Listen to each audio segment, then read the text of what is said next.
السلام عليكم ورحمة الله وبركاته. معانا النهاردة حلقة الأسئلة. طيب ده بيمشي ازاي؟ ده إن شاء الله كل شهر هيبقى عندنا هنا على اليوتيوب الأسئلة بتاعتكم هنجاوب عليها، وهتتقطع وهتنزل في حدود فيديو أو فيديوهين ريلز على السوشيال ميديا بقى، سواء فيسبوك انستجرام وهكذا.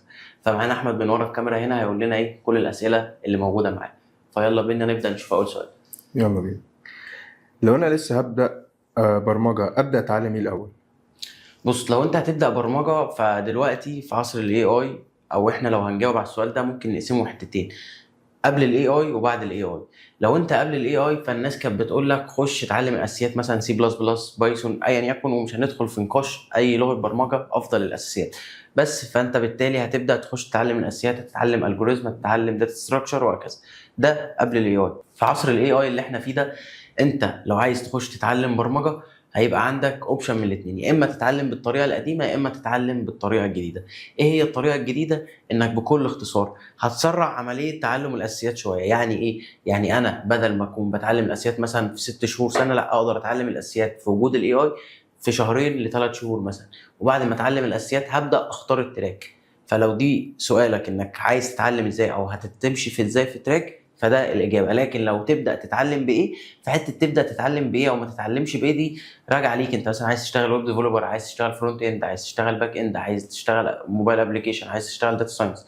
فالمجالات كتير، فيفضل انك تقرا عن كل مجال وتبدا تشوف. يلا بينا ناخد السؤال التاني. هل لازم اكون خريج حسابات عشان ابقى مبرمج؟ بص، هو انا كان في ريلز منزله او ريل منزله مخصوص عشان السؤال ده، ان احنا المجال بتاعنا مش مربوط بفكره انك لازم تبقى معاك شهادات او شخص مثلا متخرج من حاجه معينه او الكلام ده كله. انت لازم تبقى شخص كفء او شخص كفاءه تطلع لي الحاجه اللي انا عايزها. فبالتالي لما تطلع لي الحاجه انا ممكن اتغاضى واتجاهل عن كل الكلام اللي احنا بنتكلم فيه، او يبقى معاك شهاده او معاكش شهاده. فالموضوع ده زي ما بيقولوا كده حساس شويه. الناس اللي جوه الكليه بيقولوا لا احنا اولى، والناس اللي بره الكليه يقولوا احنا بنتعلم وبندفع كورسات. طب من وجهه نظر زياد ايه الافضل؟ انا كده كده في العموم خريج حسابات ومعلومات، بس الافضل ليك او الافضل لاي حد انك تكون حد خبره او قادر تقدم مجالك بشكل صح. يلا بينا ناخد السؤال الثالث. اتفضل يا محمد. ايه الفرق بين المبرمج والسوفت وير انجينير؟ ايه الفرق بين المبرمج والسوفت وير انجينير؟ ده ممكن سؤال يعني ممكن نتكلم فيه كتير قوي. انا بالنسبه لي سوفت وير انجينير من اسمه هو مهندس. فانت لما تكون حد مهندس فانت قادر تكون فاهم احتياج البيزنس ده، فاهم احتياج العميل اللي انت هتطلع له البيزنس ده، فاهم حاجات كتير قوي. لكن انت كمبرمج شخص مجرد بيكتب اكواد وخلاص، ولا اكتر ولا اقل. اجابه بسيطه تختصر الموضوع، بس زي ما قلت لك ممكن نفرش فيها كلام كتير اصلا وحلقات كتير قوي. ناخد السؤال الرابع. ايه الفرق بين لغة البرمجة والفريم ورك؟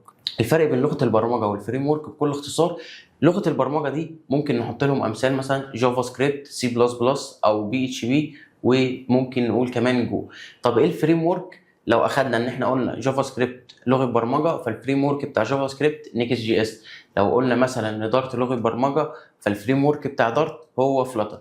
الفريم ورك دي ستراكشر او حاجات مكتوبه على لغه البرمجه بتقدر تخليك تطلع حاجه تانية من لغه البرمجه بسهوله وفي وقت اسرع. وبتبقى زي ما بيقولوا كده في مهندسين كاتبين الموضوع ده، فبعد ما يكتبوا الموضوع ده انت بيبقى عندك ادوات او فيتشرز متوفره ما تقدرش تكتبها بايدك، او تقدر تكتبها بايدك هتاخد وقت. يعني مثلا اكسبريس دي لايبراري للنوت جي اس او جافا سكريبت، فجم عملوا ايه؟ عملوا حاجه اسمها نست جي اس للباك اند. فنست جي اس ده فريم ورك، لكن اكسبريس مش فريم ورك، وهكذا. فالموضوع بسيط يعني. ناخد بقى السؤال الخامس. ايه اصعب حاجة في تعلم البرمجة من وجهة نظرك؟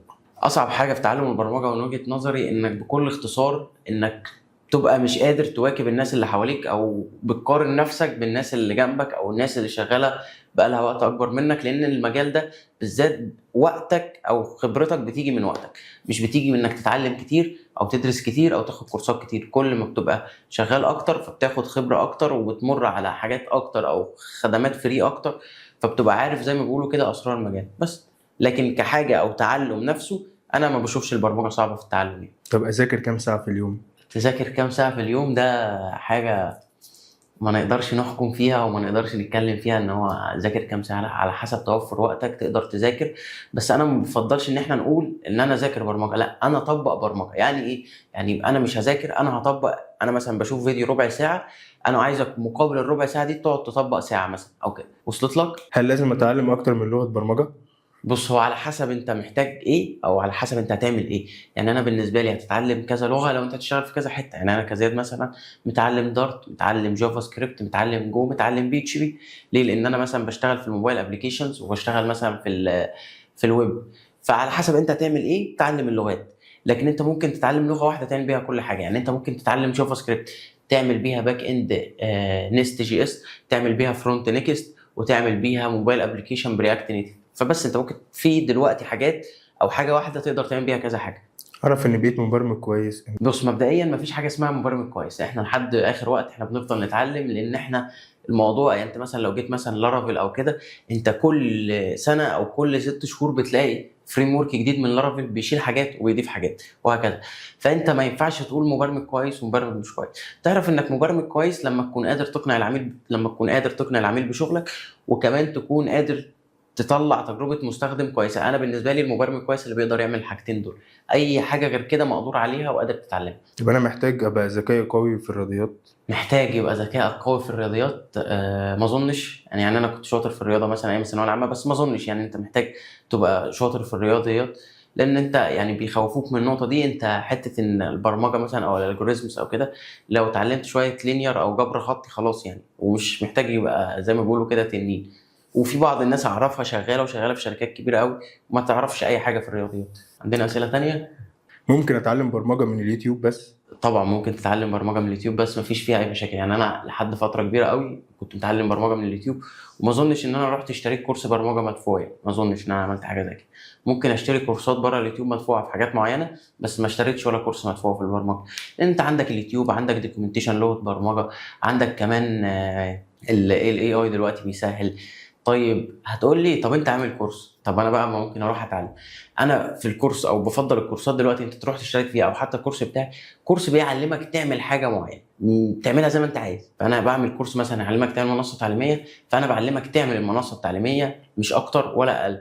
وما بعلمكش مثلا اساسيات البرمجه، ما بعلمكش ازاي تعمل حاجه تانية. هو انا ماسك كاتيجوري معينه او فئه معينه وبعمل ليها الكورس بس. ايه اكبر غلطة بتضيع وقت المبرمج المبتدئ؟ هنجاوب على السؤال ده سريعا جدا. اكبر غلطه بتضيع وقت المبرمج المبتدئ ان هو بيسمع شروحات كتير وبيسمع فيديوهات كتير بس. تدخل الاي اي في البرمجة. هو السؤال كده تدخل الاي اي في البرمجه بس؟ انا بالنسبه لي تدخل الاي اي في البرمجه كزياد سرع انتاجيتي فوق ال 10 12 مره، واحمد من ورا الكاميرا هنا عارف وبيشوف الكلام ده. فانا بالتالي انا الاي اي ده سرع لي شغلي. الاي اي مش هيبوظ شغل المبرمج، لكن مبرمج بيستخدم الاي اي هيدي اي مبرمج ما بيستخدمش الاي اي لا مؤاخذه كده في الكلمه بالشلوت. انت دلوقتي الشركات بتستبدل المبرمجين بالاي اي. بص، هو مش استبدال. يعني هو اللي بيحصل لحد دلوقتي مش استبدال. يعني ايه مش استبدال؟ لان الاي اي ده في الاول وفي الاخر مكنه. طب هو مين هيشغله؟ لازم مبرمج. هما بيعملوا ايه؟ هما مثلا نفترض ان في مثلا احمد مبرمج محترم قوي وفي زياد. طب زياد ده شغله على قده، فممكن بدل ما يدفعوا مرتب لزياد لا يشتركوا في اداه مدفوعه ويدوها لاحمد واحمد يشتغل بيها. وصلت لك؟ لكن لو جيت بصيت ان اصلا التوكنز بتاعت الاي اي بقت غاليه قوي قوي قوي قوي. الموضوع بقى اصلا حته التوكنز والاي اي وهكذا، الموضوع بقى غالي قوي. فالشركات بترجع تاني تتدارك امرها ان هي تجيب جونيورز وتعين جونيور. لكن انا بالنسبه لي المسمى اللي هيتلغى بسبب ده ان هو فريش. انت فريش؟ لا، مفيش حد اسمه فريش دلوقتي. انت جونيور يا اما ميد ليفل يا اما سينيور. خلينا نشوف حاجه تانية. استخدم شات جي بي تي او جيميناي او ادوات الذكاء الاصطناعي وانا بتعلم برمجة ولا لا؟ طبعا لازم تستخدم شات جي بي تي او جيميناي او اي اي موديل وانت بتتعلم برمجه. طيب انا بستخدمه، هل كده ان انا هبوظ طريقه تعلمي؟ انا كنت عامل فيديو على اليوتيوب بيشرح لك بشكل كامل ازاي تخلي الاي اي يعلمك برمجه صح، وطرق وتكس وتريبس زي ما بيقولوا كده تعلم بيها الاي اي صح، او تخلي الاي اي يعلمك او لو انت داخل على البرمجه جديد يعلمك برمجه صح. فهرشح لك الفيديو ده عشان ما نحرقش وقت كتير في اسئلتنا. ناخد على السؤال اللي بعده. لازم احفظ الكود عشان ابقى مبرمج شاطر؟ لا، مش لازم تبقى حافظ الكود على قد ما انت تبقى فاهم الكود. لان انا دلوقتي انا شخص حافظ الكود، طب ما الكود ده الاي اي يقدر يطلعه لي او الدوكيومنتيشن يقدر يجيبه لي. لازم ابقى فاهم الكود مش حافظ الكود بس. لو جيت لاول يوم ليك في البرمجة، ايه الحاجة اللي ممكن تتعلمها؟ لو جيت لاول يوم في البرمجه ايه الحاجه اللي انا ممكن اتعلمها؟ ما اظنش. يعني انا اتعلمت كل حاجه صح من الاول. لو رجعت تاني يوم او يعني او زي ما انت سؤالك بالظبط، لو هرجع لاول يوم هتعلم ايه؟ هتعلم ان انا ابحث على جوجل كويس. نفترض ان انا الاول يوم ده كان من 6 7 سنين فما كانش فيه اي اي موديل، فهتعلم ان انا ابحث على جوجل كويس ان انا اقدر اوصل للمعلومه على جوجل. بس دلوقتي انت لو بتسال السؤال ده دلوقتي هتتعلم ازاي تخلي الاي اي يساعدك مش يعمل لك شغل. ايه هو الفرونت اند ديفلوبر؟ بص، الفرونت اند ديفلوبر ده اللي بيبني لك اي حاجه في الموقع انت بتشوفها. يعني انا مثلا كزياد لما بشتغل فرونت اند انا ببني تجربه المستخدم بشكل كامل وبكلم الاي بي ايز في الباك اند. بس ده بكل اختصار فرونت اند. بس مش الفرونت اند مش قايم وظيفته ان هو يعمل شكل محترم، يعمل واجهه محترمه، يعمل الكلام ده كله. لا، الفرونت اند ديفلوبر قايم وظيفته ان هو قادر يطلع ستراكشر الموضوع بشكل صحيح، وبعد ما يقدر يطلع ستراكشر الموضوع يبدا يشتغل عليه ويبقى قابل ان احنا نطوره. لان خد بالك ان معظم الشركات الكبيره او السايتات الكبيره التحديثات بتاعتها او اغلب التحديثات بتاعتها بتبقى في الفرونت اند مش الباك اند. الجافا سكريبت اتعلمها قبل الرياكت؟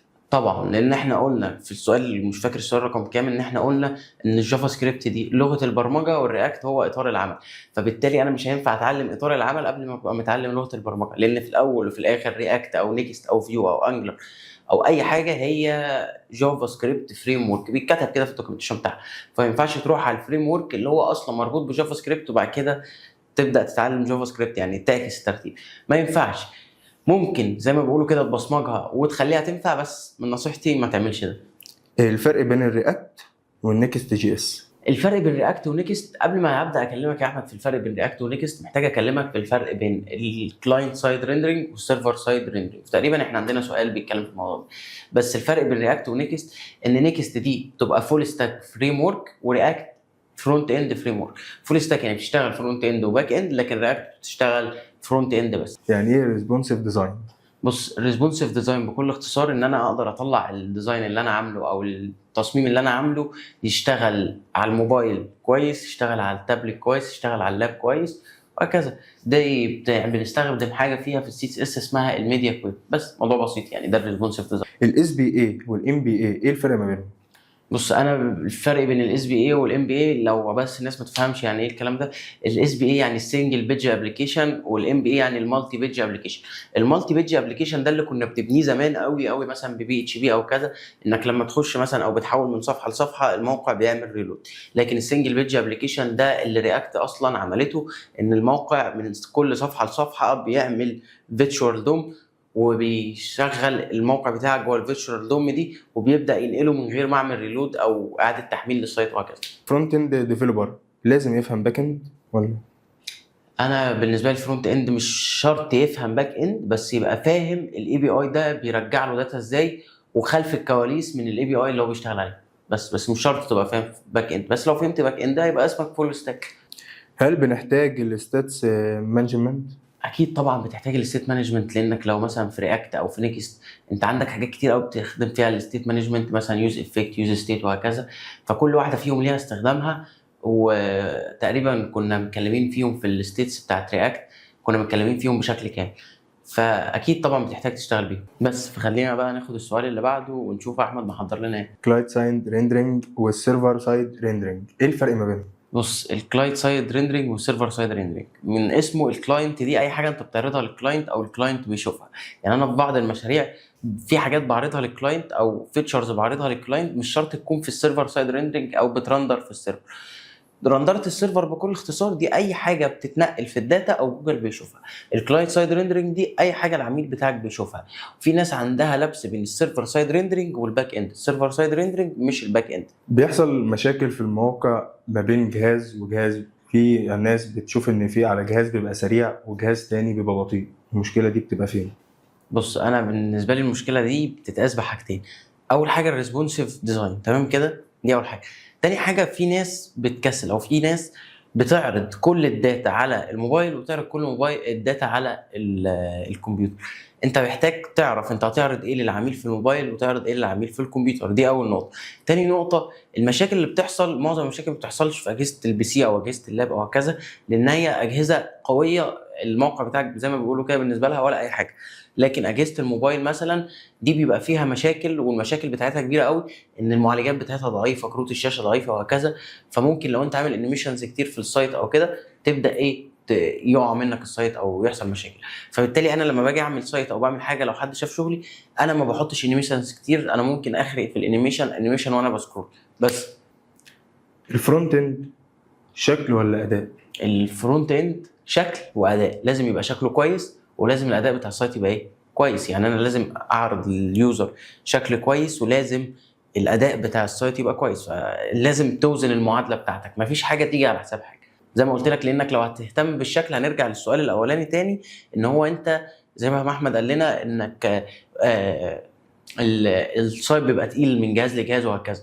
فبس يعني طب عشان اتعلم الفرونت اند في 26؟ عشان نتعلم الفرونت اند في 26 نتعلم HTML CSS جافا سكريبت، وبعد كده هنرجع نتعلم مودرن جافا سكريبت، هنتعلم رياكت، هنتعلم نيكست. انا بالنسبه لي ده كافي جدا للفرونت اند. وان شاء الله ان شاء الله بجهز لكم كورس محترم، كورس فرونت اند محترم. باك اند ديفلوبر بيعمل ايه؟ الباك اند ديفلوبر شغلته بكل اختصار ان هو يفهم لوجيك البيزنس محتاج ايه مش محتاج ايه، يهندل الداتابيز، يهندل الاي بي ايز، يهندل الجوب اللي بتشتغل في الخلفيه. بس يعني ده شغله الباك اند اللي بيعمله. بيعمل حاجات اكتر من كده بكتير، وقادر يعمل حاجات اكتر من كده كتير، بس انا بديك البيزك بتاع الباك اند بيعمله. وحاجه كمان، الباك اند لازم يكون فاهم الداتا دي هتتعرض ازاي في الفرونت اند. فانا بالنسبه لي بيبقى ترتيب ان انا ابدا فرونت او ابدا باك، لا ببدا في الفرونت الاول، بحيث ان انا بجهز الباك على الداتا اللي هتتعرض في الفرونت، مش العكس. مع ان الناس بتقول الصح انك تجهز الفرونت على الداتا اللي جايه من الباك، بس انا بالنسبه لي ان انا كفرونت بجهز تجربه المستخدم، فبالتالي انا محتاج الداتا تيجي على تجربه المستخدم مش العكس. خد بالك من النقطه دي، لان النقطه فيها جدل كبير. الريست اي بي اي يعني الريست اي بي اي ده انك بتطلع لكل اند بوينت عندك اي بي اي بوينت. يعني ايه؟ يعني بتطلع لكل، او بتخلي كل اند بوينت عندك مثلا بتكريت بوست فبتطلع له اند بوينت، بتكريت مش عارف ايه بتطلع له ايه، وهكذا. ده الريست اي بي اي، انك كل نقطه او كل داتا بتتجاب او بتروح او بتتحذف او كده في الباك اند بتبعتها كشكل نقطه وتبعتها كريكوست. بس ما بنحبسهوش دلوقتي، ما بنشتغلش بيه، بنشتغل بحاجه اسمها جراف كيو ال، بس برضو على حسب طلبات البيزنس، لان احنا في الاول وفي الاخر احنا سوفت وير ديفلوبر مش مبرمجين. شوف بقى بيفرق حاجه عن الباك اند؟ يعني الريست مش عارف مين سأل السؤال ده، بس خد بالك ان الريست اي بي اي هو او مش هو انت جوه الباك اند بتطلع الريست اي بي اي بتاعك. فانا مش عارف اجاوبك ازاي بالامانه. انت الريست اي بي اي بتطلعه من الباك اند، فاكيد يفرق. يعني ان الريست اي بي اي دي الاند بوينت اللي انت بتبعتها للديفلوبر بتاعك بتاع الفرونت اند، لكن الباك اند ده الشغل اللي انت بتشتغله. بس يعني اتمنى تكون اجابه واضحه. سالت السؤال، لكن لو مش هو سؤالك كده بالظبط يعني حاول توضح السؤال، وان شاء الله اجاوبك في الخاص. الديليت والبط والبوست والجيت، الفرق ما بينهم ايه؟ بص، دول انا بنسميهم حاجه اسمها كرات سيستم. الكرات سيستم كرييت، ريد، ابديت، وديليت. الكرييت اللي هي الكرييت ان انا بكري الداتا او بعمل داتا. ابديت اللي انا بعمل ابديت او تحديث للداتا اللي انا عملت لها كرييت قبل كده. وديليت ان انا بمسح الداتا. كرييت، ريد، ابديت، وديليت. انا قلتهم كده كلهم صح؟ والريد الاخيره او ان انا بقرا الداتا، ان انا بجيب بقى الداتا وبعرضها بس، ولا اكتر ولا اقل. لكن انت سالت البط دي اللي هي الابديت، يعني انت لما بتقول بط فهي بمثابه الابديت بس. الميدل وير بستخدمه في ايه؟ بص، الميدل وير ده انا بالنسبه لي شبه باب الشقه. باب الشقه ده انت بتفتح للي انت عايز تدخله وما بتفتحش للي انت عايز تدخله. بس لما بتخش شقتك فعندك بيبان جوه الاوض. مثلا بنتك في الاوضه دي بتدخل ناس ما تدخلش ناس، ابنك في الاوضه دي بيتدخل ناس ما تدخلش ناس. فالميدل وير هو المتحكم، بتدخل مين جوه السايت بتاعك او بتدخل مين في الصفحه دي وما بتدخلش مين. بس يعني ده الميدل وير. حاولت افصصه لك، ابسطه لك قوي عشان تفهم الفكره. لكن الميدل وير فيه شغل كتير قوي وشغل كبير قوي جوه. السيكوال والنو سيكوال، الفرق ما بينهم ايه؟ احنا كده بقى رحنا لايه، هنمسك بعض في الداتابيز. السيكوال دي اي داتا فيها ريليشنز. يعني ايه؟ يعني اي داتا فيها ريليشن. او خلينا بقى نرجع كده بالكرسي، او نرجع كده نريح ظهرنا عشان ايه نتكلم شويه، عشان هنفرش فيها شويه. السيكوال دي اي داتا انا بقدر اعمل فيها ريليشن. مثلا انا عندي، مثلا نفترض ان احنا هنمسك الفيسبوك كمثال. الفيسبوك كمثال، انا عندي ان الداتابيز مثلا، او احمد مثلا بيسجل اكونت بتاعه، فبالتالي اي بوست احمد بينشره بيبقى تبع الاكونت بتاع مين؟ احمد. فبالتالي انا بعد ما ابقى تبع الاكونت ده بتاع احمد، ففي ريليشن في النص بين مثلا البوست وبين اليوزر. فبالتالي انا في الريليشن اللي بين البوست وبين اليوزر دي، انا هنا ببقى عامل داتا ريليشن شيب داتابيز. فالسيكوال هي داتابيز او ريليشنز داتابيز. دي اول حاجه. طب النون ريليشن داتابيز او النو سيكوال داتابيز، النو سيكوال داتابيز برضو لو مسكنا الفيسبوك كمثال، لو دخلنا على اللوجز بتاعتك او سجلات الدخول والخروج والحاجات اللي انت عملتها فيسبوك بتوفرها لك، انا ما ينفعش اخلي الداتا دي علائقيه. يعني ايه؟ ما ينفعش اخلي الداتا دي فيها ريليشنز بينها وبين بعض لانها داتا كبيره، فانا برميها في قاعده بيانات شبه مونجو او ايا يكن نون ريليشن داتابيز او نو سيكوال داتابيز. عشان النو سيكوال داتابيز كمان بتاخد مني اي نوع من اشكال الداتا اللي بتدخل، لكن السيكوال داتابيز بتاخد نوع معين او شكل معين بالسكيما اللي انا عامله. بس ده الفرق بين السيكوال داتابيز والنو سيكوال داتابيز. الكاشنج ايه هو؟ بص، الكاشنج ده بكل اختصار، احنا لسه متكلمين في الداتا. طب انا لو عندي داتابيز وبجيب بعمل لها او بالباك اند بعمل ريد للداتا، فانا مش كل مره محتاج اروح اجيب الريد بتاعت الداتا. لو مثلا عندي داتا ثابته مش محتاج اروح اجيب كل مره الداتا او ان انا اعمل لها ريد من جديد. انا بعمل الداتا دي كاش، ولما بيطلبها بجيبها له من الكاش، ما بجيبهالوش من السيرفر عشان ما يعملش مشاكل. بس يعني ده الكاش. والكاش بقى تقدر تستخدمه في الفرونت اند وتقدر تستخدمه في الباك اند، ليه استخداماته في الفرونت وليه استخداماته في الباك اند. معاك يا احمد. الباك اند ديفلوبر بيتعلم دوكر؟ الباك اند ديفلوبر بيتعلم دوكر، طبعا لازم تتعلم دوكر، لانك انت في الوقت اللي احنا فيه انت اللي بترفع على السيرفرات او يعني ترفع انت على السيرفرات، لان معظم الشركات دلوقتي ما بتجيبش حد ديف اوبس مثلا او كده الا بقى الشركات الكبيره اللي من رحم ربي زي ما بيقولوا. فانت بتحتاج انت تتعلم ترفع السيرفرات وهكذا. طيب ايه دوكر ده اصلا؟ دوكر ده في الاساس بيسهل عليك الرفع على السيرفر بتاعك، بيعمل لك الكونتينر بتاعك. الكونتينر ده بيبقى جواه ايمج، الايمج دي فيها الداتابيز، فيها لغات البرمجه، فيها الكلام ده كله وبيسطبها لك. طيب الفرق بينه وبين الفرق بين الدوكر وطريقه الرفع التقليديه، طريقه الرفع التقليديه بكل اختصار ان انا ببقى قادر في طريقه الرفع التقليديه اتحكم في كل حاجه، لكن في دوكر انت بتعمل ايمج وبترفعها مره واحده معاك. طب ايه هي اكبر الغلطات اللي بيرتكبها المبرمجين في الداتابيز في التصميم؟ اكبر غلطات ممكن حد يرتكبها في الداتابيس كتصميم من وجهه نظري الشخصيه، يعني التي لا قيمه لها على الاطلاق، انك وانت بتكريت الداتابيس انك بتصمم الداتابيس مش عامل انك او مش عامل حسابك انك مستقبلا الداتابيس دي هتسكيل. يعني ايه؟ يعني هتكبر، يبقى فيها داتا كتير، يبقى فيها ناس كتير وهكذا. يعني انا بالنسبه لي ان اي بروجكت برمجي سواء بقى داتابيس باك اند فرونت اند ايا يكن، انت ما بتعملش حسابك في السكيل او لما يبقى عندك مليون يوزر في الابلكيشن. في بعض المشاريع مش تعمل حسابك فيها، لكن انت سالت اكبر غلطه فانا جاوبتك عليها يا عم. لو هبدا باك اند انت بتفضل لارافيل والبي اتش بي ولا نود جي اس؟ انا ما بفضلش حاجه، يعني انا ما بفضلش حاجه عشان اعمل مشاكل في المجتمع.